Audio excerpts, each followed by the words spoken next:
मानक भाई, ये घरेलू राजनीति का समय नहीं है, कोई विधानसभा के चुनाव नहीं है, कोई लोकसभा के चुनाव नहीं है। ये बात मेरे देश की अस्मिता की है, बात मेरे देश की प्रतिष्ठा की है।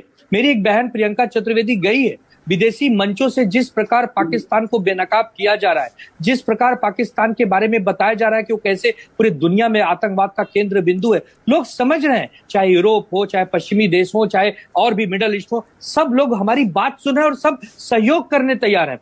तो यहाँ न तो बात आनंद दुबे की है, न भाई हमारे अतुल भैया की बात है, न वारिस पठान। देखिए, अच्छा, सबसे ज्यादा मैं वारिस पठान जी की पार्टी को कहता था बीजेपी की बी टीम है। आज मैं दिल से कहता हूं, सैल्यूट करता हूं असदुद्दीन ओवैसी साहब को कि उन्होंने देशभक्ति पहले दिखाई, राष्ट्रवादी पहले बन गए, बाद में पॉलिटिकल पार्टियां। ये हमारा भारत है, ये हमारे भारत के गुलदस्ते हैं।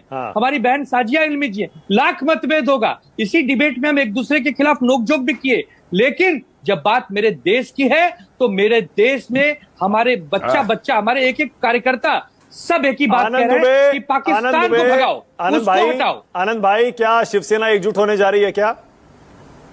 देखिए मानक भाई, आज ये समय नहीं है, आज राजनीति का विषय नहीं है। आज विषय है कि हम सब एक ऐसे ही बने रहे। जब भी घरेलू राजनीति का समय आएगा, जरूर एक दूसरे से सड़क से संसद तक बहस करेंगे, संवाद करेंगे, आलोचना करेंगे और सम्मान करेंगे। एक सेकंड आनंद दुबे, एक सेकंड। ना, घरेलू राजनीति का समय हमेशा रहता है और लगातार हो रही है, पहलगाम के बाद से रुकी नहीं है, प्लीज। इसीलिए मैं आपसे पूछ रहा हूं, ये सुप्रिया सुले का बयान, आप इसे कैसे देख रहे हैं? और सुप्रिया सुले जी का बयान इस समय देश का बयान है।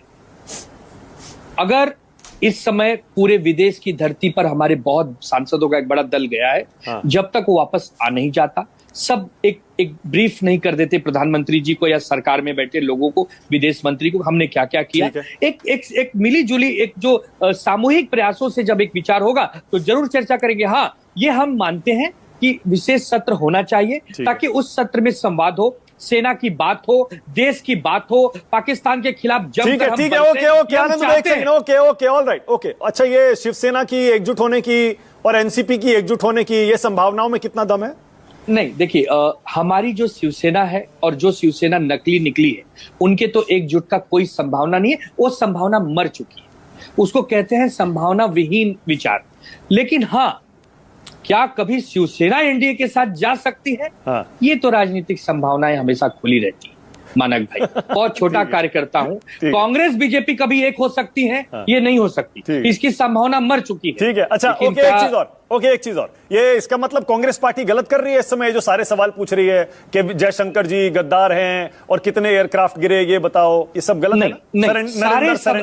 नहीं, मैं वही बता रहा हूं, सारे सवाल गलत नहीं है, लेकिन ये समय नहीं है सवाल पूछने का मानक भाई। हम किससे पूछ रहे, किसको घेर रहे हैं?